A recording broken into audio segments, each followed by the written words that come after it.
Part की starting वहीं से होती है जहाँ पर प्रीवियस पार्ट फिनिश हुआ था। कैट की मॉम कैट को समझाने की कोशिश कर रही थी कि तब भी ताई उससे उतना ही प्यार करेगा जब उसे मालूम पड़ेगा कि वो उसकी दुश्मन की तरफ से ही है। जिस पर कैट का कहना था, मॉम मैं ताई को अच्छी तरीके से जानती हूँ, मैं उसे पहचानने में धोखा नहीं खा सकती हूँ। सिचुएशन अभी चाहे जैसे है लेकिन मैं ताई को अच्छे से समझती हूँ। तब कैट की मॉम उससे कहती है, तुम अच्छे से समझती हो लेकिन क्या ताई भी उसी तरीके से समझ पाएगा जिस तरीके से तुम उसे समझ पाओगी? इन केस अगर तुम्हारे डैड को मालूम पड़ गया और उन्होंने अगर ताई को ये बिलीव दिला दिया कि तुम उनके साइड से हो, तब क्या करोगी? कैट अपनी मॉम से कहती है कि सिचुएशन चाहे जैसी भी रहेगी, फिलहाल वो थाईलैंड जाएगी। इधर हीरेन को दिखाया जाता है फिंगर खोने के बाद वो सदमे में चला जाता है, ना ही कुछ खाता है ना ही कुछ पीता है, बस स्टैचू की तरह था। नर्स आती है जो कि उसकी पर्सनल नर्स थी, उसके डैड ने उसे हायर किया था। वो उसे हीरेन को खाना खिलाने के लिए कहती है, जिस पर हीरेन उस नर्स पर ही गुस्सा करने लगता है कि मैं अपाहिज नहीं हुआ हूँ, सिर्फ मेरी 2 फिंगर्स कटी हुई हैं, मैं खाना खा सकता हूँ। और नर्स को गुस्से में वहाँ से भगा देता है, सारे फूड भी वो ख़राब कर देता है। वैसे हीरेन चाहे जितनी भी कोशिश करे दूसरों के सामने स्ट्रॉन्ग बनने की, जबकि एक्चुअल में वो अंदर से टूट चुका था जब भी वो अपनी फिंगर्स को देखता था। जेल में कैदियों से उनके अकॉर्डिंग ही काम करवाया जाता था जिसमें वो एक्सपर्ट रहते थे। जेल में एक नए कैदी की एंट्री होती है जिसका नाम लिन है। लिन कोई मामूली पर्सन नहीं है, इसका बैकग्राउंड माफिया गैंग से बिलोंग करता है और वो माफिया गैंग का सबसे बड़ा लीडर है, लेकिन किसी वजह से फिलहाल वो जेल में आया हुआ है। लिन ने अपनी पहचान को पूरी तरीके से सीक्रेट रखा हुआ है। यहाँ पर ताई की रिस्पॉन्सिबिलिटी रहती है कि वो लिन का ख्याल रखे। ताई अपनी जिम्मेदारियों को बहुत अच्छी तरीके से निभाता है जिसकी वजह से लिन काफी इम्प्रेस था ताई से। जेल के सारे काम कैदियों से ही करवाए जाते थे। खाना बांटने के लिए उसी पर्सन को रखा गया था जिसने ये इल्ज़ाम खुद के ऊपर लिया था कि उसने ताई के मॉम डैड का एक्सीडेंट किया है। जब उसे यहाँ पर ताई के बारे में मालूम पड़ता है तब वो ताई को देखने के लिए जाता है। वो डरा हुआ था कि कहीं मिसअंडरस्टैंडिंग में लेने के देने न पड़ जाए। हीरेन की डैड को असिस्टेंट के थ्रू मालूम पड़ जाता है कि ताई उसी जेल में है जिस जेल में साई है। तो यहाँ पर वो अपने असिस्टेंट से कहते हैं कि साई का मुंह जल्द से जल्द बंद करवा दो और उस पर नज़र भी रखना। उसके बाद डैड हीरेन से मिलने के लिए जाते हैं। वो हीरेन पर भड़के हुए थे क्योंकि हीरेन ना ही कुछ खा रहा था ना ही कुछ पी रहा था, बस जिंदा लाश बने बेड पर ही पड़ा रहता था। जिस पर उसके डैड उसे कहते हैं कि वो कितना ज़्यादा अनलकी है और कितना वीक है, ये उसे बताने की या समझाने की ज़रूरत नहीं है। एक बंदे ने उसकी 2 फिंगर्स काट दिए और हीरेन कुछ भी नहीं कर पाया। हीरेन खाना खाने की कोशिश कर रहा था, ऊपर से उसके डैड की झिकझिक उसे बिल्कुल भी पसंद नहीं आता है। वो फूड को एक बार फिर से फेंक देता है। डैड कहते हैं मुझ पर गुस्सा निकालने से तुम्हें कुछ भी नहीं होगा, अगर किसी के ऊपर गुस्सा निकालना है तो खुद के ऊपर गुस्सा निकालो कि तुम इतने वीक क्यों हो, और हाँ, खुद को स्ट्रॉन्ग बनाने की कोशिश करो। और इस तरीके से बेड पर बैठ करके कुछ भी मिलने वाला नहीं है। अपने आप को प्रिपेयर करो और उसके बाद कंपनी के कामों में लग जाओ। हीरेन हॉस्पिटल से डिस्चार्ज होता है। उसके बाद वो अपने नकली फिंगर्स को लगवाता है, लेकिन इससे वो खुश नहीं था क्योंकि उसके नकली फिंगर्स ओरिजिनल वाली फिंगर्स की तरह वर्क नहीं करते थे। इसी वजह से वो अपसेट था। नकली फिंगर्स लगने के बाद हीरेन वॉल्फ खेलने के लिए जाता है, लेकिन वो इस स्टिक को सही तरीके से पकड़ नहीं पा रहा था, जिसकी वजह से वो खुद पर ही गुस्सा करने लगता है कि आखिर इतनी बड़ी गलती उसने खुद के साथ होने कैसे दिया। वो इससे बेटर होता कि ताई को जान से मार देता, कम से कम उसे अपनी फिंगर्स तो नहीं खोनी पड़ती। उस एक्सीडेंट की वजह से सबकी लाइफ पूरी तरीके से तहस नहस हो गई थी, इवन फा की भी। अब उसे हर जगह से ट्रोल किया जाता है। उसे जल्दी कंपनी में काम नहीं मिलता है और जिस भी कंपनी में काम मिलता है सैलरी बहुत ज़्यादा कम रहती है और एम्प्लॉयज़ उसे बहुत बुरी तरीके से टीज करते हैं। यहाँ पर भी उसके एमएमएस की बात कर रहे होते हैं और उसके कैरेक्टर पर उंगली उठाते हैं। फा कोशिश करती है कि वो खुद को काम रख सके, लेकिन पॉसिबल नहीं हो पाता है और आगे चल करके फा की लड़ाई अदर्स एम्प्लॉयज़ के साथ हो जाती है, जिसकी वजह से फा को सॉरी भी बोलना पड़ता है क्योंकि उसकी जॉब खतरे में हो गई थी। लेकिन सॉरी बोलने के बाद भी उसे जॉब से फायर कर दिया जाता है। फा घर वापस आ गई थी। वो बहुत ही ज़्यादा परेशान थी क्योंकि कई कंपनी में उसने ट्राई किया था, लेकिन कोई भी उसे जॉब पर रखने के लिए तैयार नहीं था। अब तो ताई भी उसके पास नहीं था कि जो उसे सपोर्ट करे, साथ ही उसे खुद का और ग्रैनी का खर्च भी चलाना था। वो रो रही थी कि वो अब क्या करे। काफ़ी टाइम से जेल में रहने की वजह से ताई के काफ़ी फ्रेंड्स भी बन गए थे। ताई का एक फ्रेंड उसे साई के बारे में बताता है कि ये वही बंदा है जिसने ताई के मॉम डैड का एक्सीडेंट किया था। जब ताई को यहाँ पर मालूम पड़ता है तो वो उस बंदे से मिलने के लिए जाता है। साई काफ़ी डरा हुआ था। ताई उससे पूछने की कोशिश करता है कि सच क्या है, क्योंकि वो जानता है कि वो बेकसूर है, लेकिन साई कुछ भी नहीं बताता है। ताई जब उसे फोर्स करता है तब साई रोते हुए उसके पैर पकड़ लेता है और ताई से कहता है कि मैं तुम्हारा कसूरवार हूँ, मेरी ही गलती की वजह से आज तुम्हारे मॉम डैड तुम्हारे साथ नहीं है, प्लीज़ मुझे माफ़ कर देना। ताई कहता है ये सच नहीं है, तुम झूठ बोल रहे हो। सच क्या है तुम एक बार मुझे बताओ, हो सकता है मैं तुम्हारी मदद कर सकता हूँ। लेकिन साई कुछ भी नहीं बताता है क्योंकि साई को भी ब्लैकमेल जो करके रखा गया था। साई को मर्डर का इल्ज़ाम खुद के सर पर लेने के लिए बहुत बड़ा अमाउंट मिला था। साथ ही बहुत बड़ी धमकी भी मिली थी कि अगर उसने अपना मुंह खोलने की कोशिश की तो उसकी वाइफ और उसके बच्चे की जान वो लोग ले लेंगे। इसी वजह से साई ने ताई को कुछ भी नहीं बताया। हिरेन डाइनिंग टेबल पर आता है। डैड उससे पूछते हैं क्या वो सही तरीके से प्रिपेयर हो गया अब कंपनी चलने के लिए। हिरेन कहता है कि हाँ, अब वो कंपनी को संभालेगा। जिस पर उसके डैड कहते हैं सबसे पहला टारगेट है तुम्हारे लिए कोई अच्छी सी असिस्टेंट ढूंढनी पड़ेगी ताकि उसकी हेल्प की वजह से तुम कंपनी में अच्छे से काम कर सको। हिरेन तैयार था। हिरेन की कंपनी में बहुत लोगों ने अपना रिज्यूम दिया था ताकि वो हिरेन की असिस्टेंट बन सके, लेकिन हिरेन को अपनी असिस्टेंट किसे बनाना था ये उसने डिसाइड कर लिया था।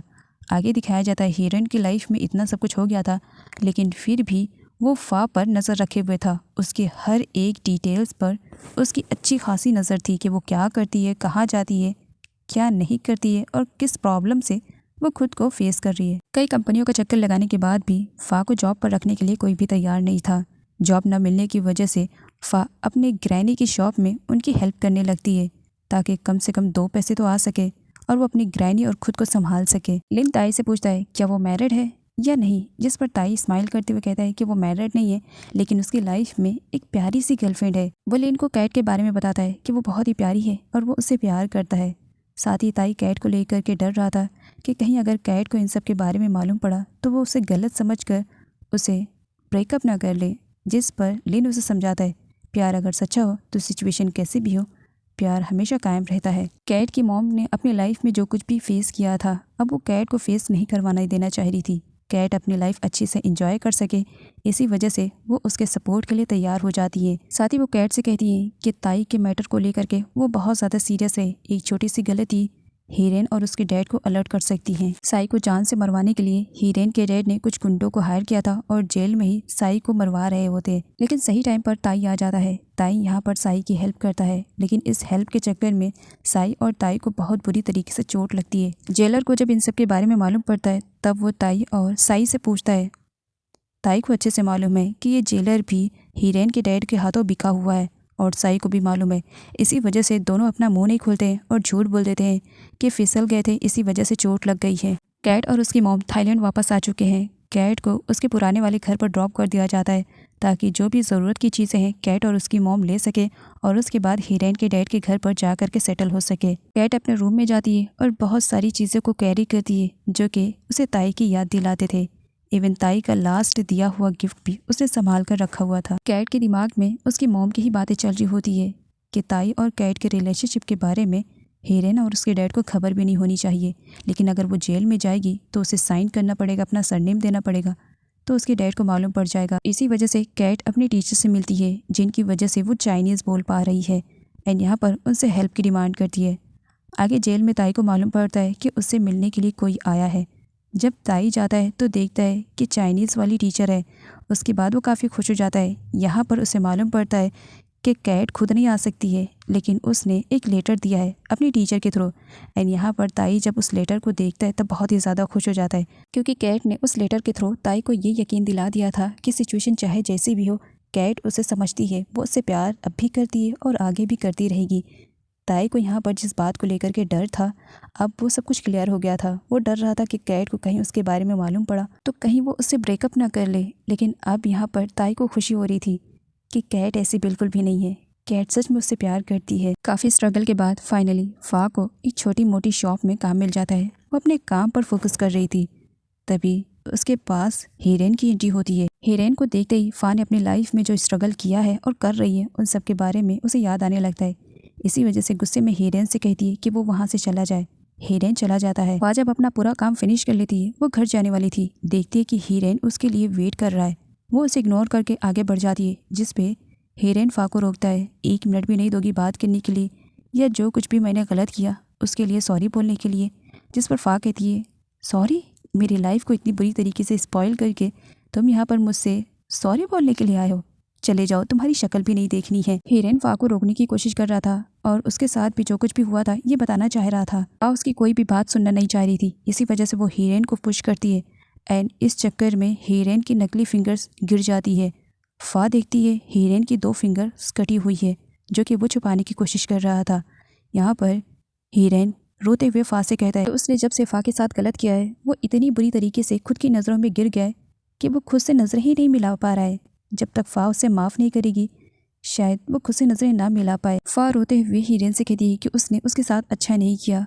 रिवेंज लेने के चक्कर में उसने फा को बहुत बुरी तरीके से स्पॉइल किया है।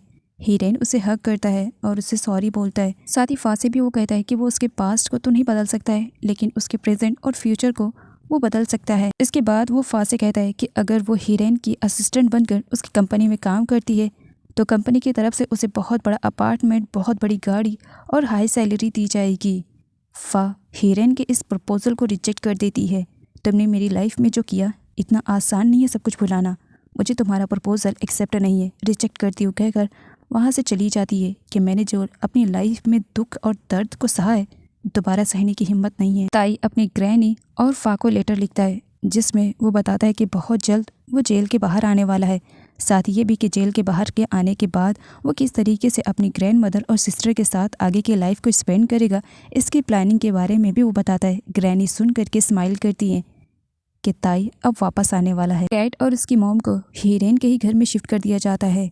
कैट को यहाँ पर मालूम पड़ता है कि वो जिस जगह पर है हर जगह पर सीसीटीवी कैमरास लगे हुए हैं। उनकी हर एक एक्ट पर हीरेन की डैड की नज़र है। कैट अपना सामान ओपन करती है, उसमें ताई का दिया हुआ गिफ्ट मिसिंग था जो कि एक पैर का शूज़ था। एक पैर का कैट के पास है और एक पैर का ताई के पास है।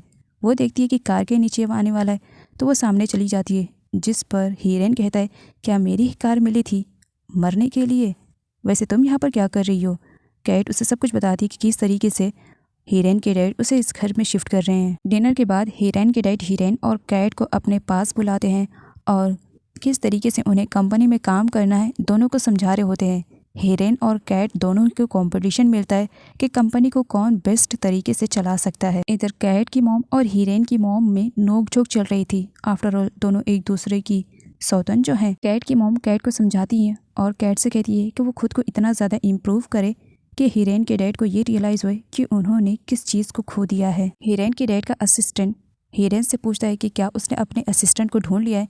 हीरेन कहता है कि हाँ वो फा रहेगी। जिस पर असिस्टेंट का कहना था क्या वो तैयार रहेगी तुम्हारे साथ काम करने के लिए। तब हीरेन एक हल्की सी रिवेंज वाली स्माइल करता है और वो कहता है कि वो बेवकूफ़ लड़की कितनी समझदार है इसके बारे में मुझे पहले से ही आइडिया है, बस हल्का सा इमोशनली ब्लैकमेल करना है और देखना वो काम पर आने के लिए तैयार हो जाएगी।